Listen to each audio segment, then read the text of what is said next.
Quem nasce em São Paulo é Estado de São Paulo. Paulista, é isso? Quem nasce na cidade de São Paulo é estressado. Não, é paulistano. É São Paulino, misericórdia. Quem nasce na Bahia é baiano. Quem nasce em Salvador é sossegado? Não, é soteropolitano. Soteropolitano. Por quê? Esse prefixo sotero se relaciona a Salvador, a salvação. E nós temos tido as aulas, o pastor Edson já citou aqui, de soteriologia. É o estudo da salvação.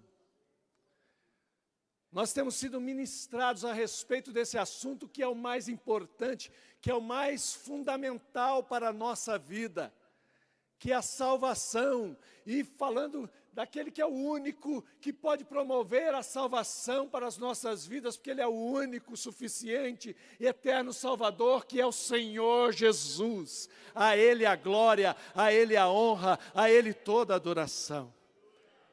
E nós vamos focalizar esse assunto nesta noite. Então, no momento mais extremo, nós precisamos ter cuidado com a família, precisamos ter cuidado com os nossos pais. E aí um alerta, né? Alguém já disse, cuide bem dos seus filhos, porque eles que escolhem o asilo onde você vai ser colocado. Misericórdia. Mas cuidar bem dos nossos velhinhos, né? Dos nossos pais. Eu estou encaminhando para isso. Quando eu cuidava dos meus pais, eu fazia questão de levar a Lívia para acompanhar como eu cuido. Meus pais faleceram em 2008, já estão na glória com o Senhor. E eu fazia questão de levar a Lívia, ela jovenzinha, para aprender, porque ela precisa aprender isso. Porque quando chegar a minha vez, é ela que vai cuidar.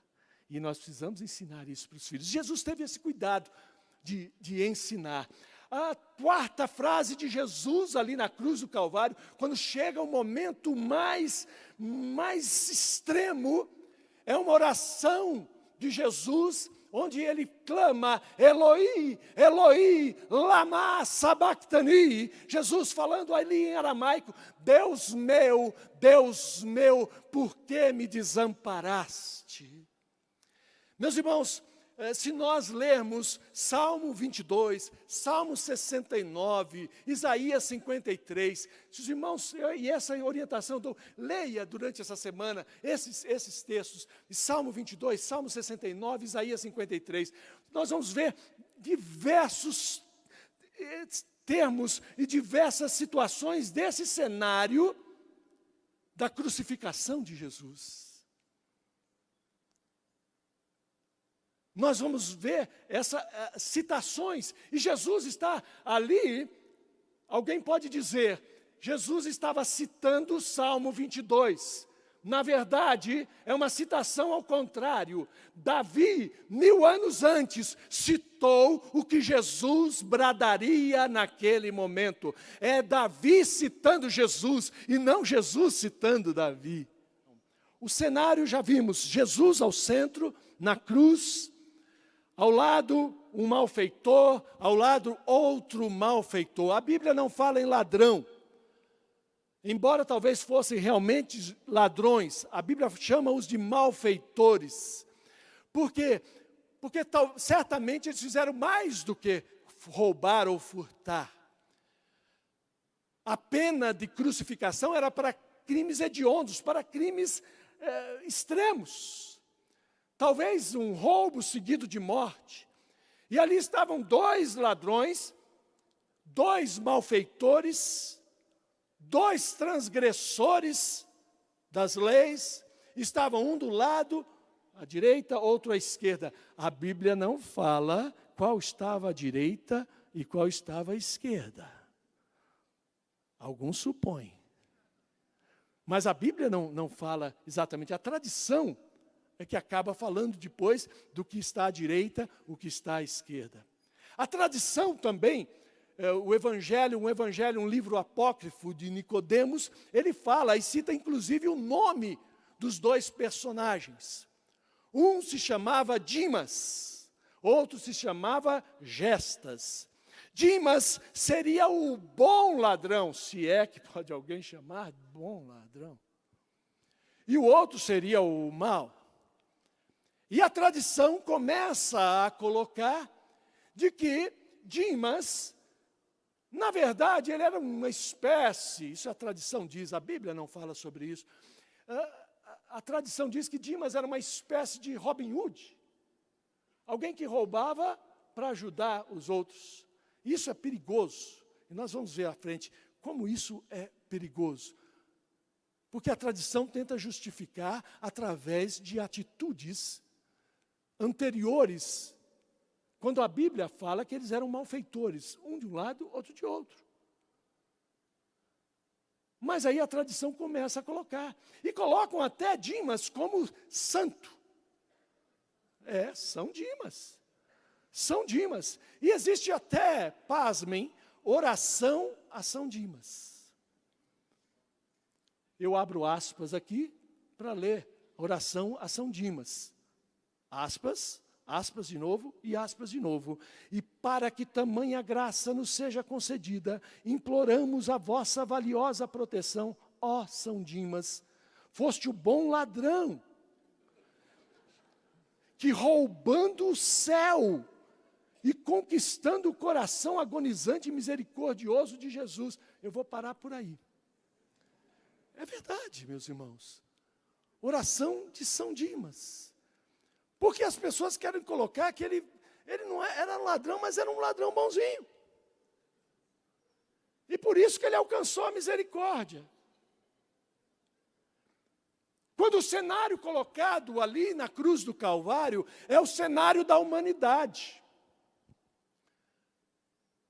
A Bíblia coloca desde o início aquele cenário contrastante entre duas pessoas que viveram a mesma época, as mesmas situações, mas que tiveram atitudes diferentes, tiveram um coração diferente, tiveram um posicionamento diferente, por isso tiveram um destino diferente. Ou não foi assim com Caim e Abel? Viveram a mesma época, na mesma situação, mas tiveram atitudes diferentes. Ou não foi assim com Jacó e Esaú? Não foi assim com Davi e com Saul? Personagens bíblicos que viveram mas o mesmo ambiente, na mesma época, mas que tiveram atitudes diferentes, um coração diferente. Estrategicamente, Deus coloca naquele cenário ali no Calvário, Jesus ao centro e a humanidade representada ali através daqueles dois malfeitores. Quando os dois eram malfeitores, os dois estavam passando pelaquela pena justamente, de forma justa, justiça estava sendo feita, mas um tem uma atitude diferente do outro. Chega na segunda-feira, ali na roda do trabalho, dos amigos, começa a sair uma piadinha, daqui a pouco ele não resiste, e daqui a pouco ele está se envolvendo, porque ele não quer ferir a maioria. Às vezes ele está numa roda e a conversa se envereda para um lado ruim, delicado, e a pessoa não quer ferir as outras pessoas. Ela fala, é verdade. Quando ele deveria se opor e falar, não é isso que a Bíblia diz. Quando na classe ele ouve afirmações contrárias à palavra de Deus, e a pessoa se aquieta e não se manifesta, nem para falar, olha, isso é o que a literatura diz, é o que a ciência pode estar dizendo, mas eu creio no que a palavra de Deus diz. E ele continua falando, não és tu Cristo? Salva-te a ti mesmo e a nós também. Veja, quando ele fala salva-te a ti mesmo, ele resume salvação em continuar vivendo nessa terra, nos padrões dessa terra. Na verdade, ele queria ser livre daquela morte naquele momento e continuar a vida dele nos padrões que ele já estava vivendo. E ele queria que Jesus fizesse o mesmo. Porque quando ele olha para Jesus ali na cruz, ele tem um conceito a respeito de Deus. Ele tem um conceito distorcido, ele fala, não é possível. O Deus, eu imagino Deus numa cruz. Deus nessa situação. Porque ele não tem entendimento que um dia Jesus abdicou da sua posição. Ele abriu mão da sua posição. Sendo Deus eterno, ele por amor, ele abriu mão da sua condição. E se fez um de nós.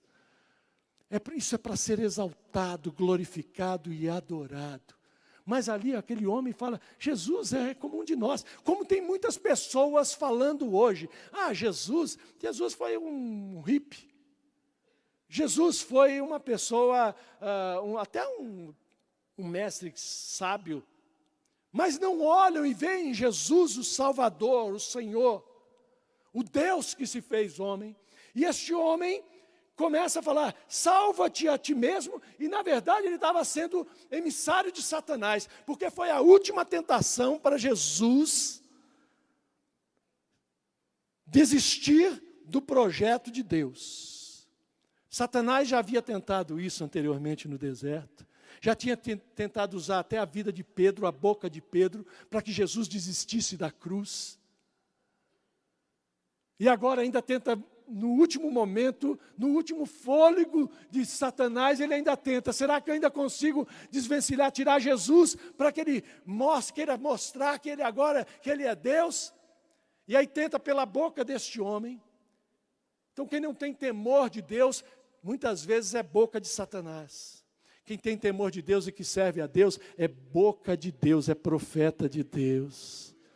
Fala da palavra de Deus. Mas tem muita gente que traz palavras que são, na verdade, recados de Satanás. E esse homem toma essa posição, salva-te a ti mesmo, e aí também, mas aí é o interesse dele, né? Porque se salva-te a ti mesmo, salva a nós também. Tem gente que quer pegar carona. Eu não vou lá na sua igreja, tal, mas ora por mim. Eu não quero crer em Deus, eu tenho minhas coisas, tal, mas eu estou passando por uns problemas, coloca o meu nome lá. As pessoas que querem pegar carona na bênção, mas não querem ser bênção, não querem servir o Senhor da bênção. Quem não tem temor de Deus faz chacota com a palavra de Deus. Quem não tem temor de Deus usa a imagem de Jesus para fazer gracinha na internet. Mas que Deus tenha misericórdia dessas vidas. E tem gente que vai dando risada, porque tem comediantes que fazem gracinhas a respeito do Evangelho e a respeito da palavra de Deus. Que Deus tenha misericórdia dessas vidas, que eles se encontrem com Jesus e que eles sejam transformados. Porque não vai ser fácil no dia do juízo para essas pessoas. Pessoas fazendo gracinha que se Jesus voltasse, eu não vou repetir aqui não. Não vou dar crédito para pessoas que não merecem. Mas eu clamo a Deus, Deus tenha misericórdia dessas vidas, para um dia eles poderem testemunhar e falar, olha, eu fiz uma loucura, mas agora eu conheço Jesus. Eu não peço para Deus pesar a mão neles, não. Eu peço para que Deus tenha misericórdia da vida deles. Para que eles possam ser testemunhos, para que eles possam testemunhar de Jesus e alcançar outras vidas. Mas que eles abram os olhos. A pessoa quer fazer gracinha com o nome de Jesus, com a palavra de Deus, com o nome do Senhor. Que Deus tenha misericórdia dessas vidas. E um temor do pecado. Quanto mais nós andamos perto de Jesus, mais ojeriza nós temos ao pecado. Nós não aceitamos nenhum, por mais singelo que possa parecer aquele pecado, nós não aceitamos porque nós queremos andar perto de Jesus, nós não queremos envergonhar Jesus. Uma certa vez, uns 10 anos atrás, um pouco mais, 10, 12 anos atrás, era período de carnaval. E as igrejas fazem os seus acampamentos de carnaval. E eu preguei no sábado, num dos acampamentos. Esse era o acampamento da nossa igreja naquela época. E ali estavam Eliane, a Lívia, o Mateus, minha esposa, meus 2 filhos.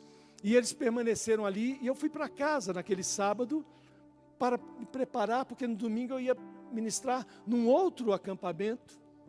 E o tema dado por aquele outro acampamento era a graça. Eles estavam trabalhando sobre a graça de Deus durante aquele período.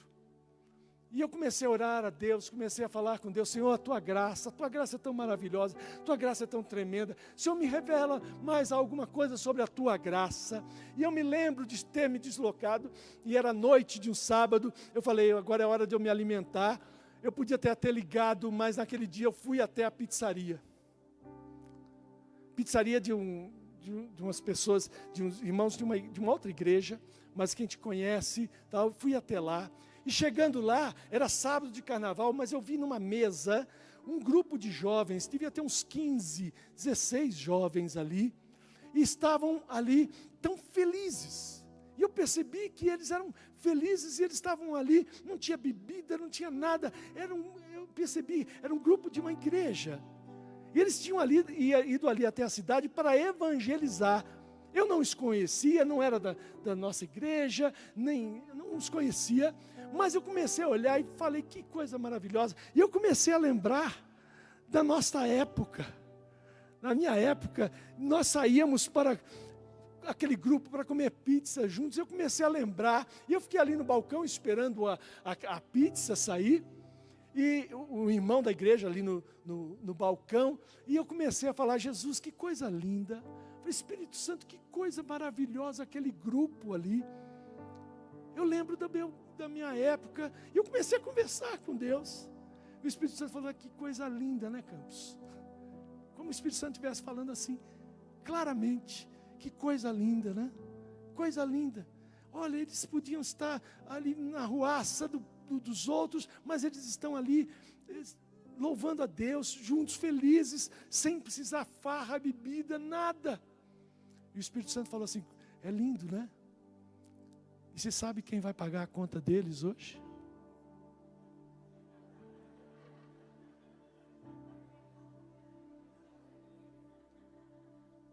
Eu pedi para aprender sobre graça. Aí eu fui no balcão, peguei a minha pizza, saindo, falei para o irmão: olha, eles estão ainda comendo. Quando eles terminarem, pode anotar tudo, e depois só me manda a conta e eu venho acertar. Pode acertar tudo. O Espírito Santo mandou. Eu não os conhecia. Não fizeram nada pessoalmente para mim. Mas Deus me ensinou sobre graça. É favor imerecido. É graça de Deus para as nossas vidas. Salvação é graça de Deus para as nossas vidas. É graça de Deus para as nossas vidas. Hoje muito se fala em hipergraça. As pessoas começam a distorcer: hipergraça. Não precisa de hipergraça, a graça de Deus já é hiper.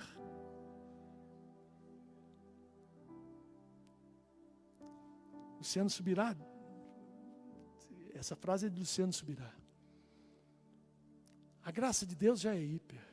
Mas as pessoas querem colocar agora a hipergraça, de que no final, no universalismo, né? No final Deus vai ter misericórdia de todo mundo e vai sair tudo bem. Meus irmãos, eu gosto muito, muito, muito da frase dita por George Jennings.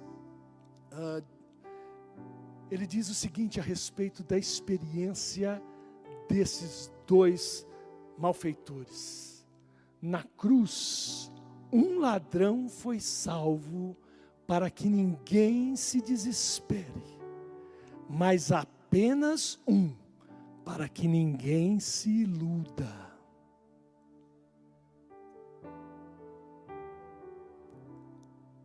É atitude. diante de Jesus, qual é a decisão? Qual o passo? O Evangelho, meus irmãos, e isso é tremendo, né? Na oração daquele homem, ele busca o seu interesse. O Senhor se salva, e me salva também. A oração daquele que se aproxima com o coração verdadeiro e fala: Jesus, lembre-se de mim. Lembre-se de mim. O Senhor tem toda a autoridade, o Senhor tem todo o poder. Lembre-se de mim. Tem misericórdia de mim. Ele está clamando isso. Tem misericórdia de mim. Hoje tem se ouvido muito um evangelho em que o antropocêntrico, colocando o homem no centro. O evangelho é cristocêntrico, é Jesus no centro. É a nossa vida voltada para Jesus. O evangelho não exalta o homem. O evangelho continua impactando, o evangelho continua confrontando, o evangelho continua alcançando, o evangelho continua libertando, o evangelho continua transformando, o evangelho continua salvando. E a salvação é Jesus. O que é a salvação, pastor? É estar em Jesus. Por isso que nós precisamos mais do que falarmos em salvação, mais do que falarmos que nós necessitamos de salvação, nós precisamos, na verdade, e o pastor Edson tem falado isso, nós precisamos de um Salvador. E o único Salvador é Jesus. O entendimento é mais do que salvação, é Salvador. Está em Cristo, nós estamos guardados. Aquele que está em Cristo, o inimigo não lhe toca. Aquele que está em Cristo é nova criatura. Aquele que está em Cristo, ele está rumando para os céus. Aquele que está em Cristo, ele já não é mais um mero habitante desse planeta, mas ele agora é um habitante do céu. Ele está aqui só por um tempo, mas agora o enfoque dele é estar indo para o céu.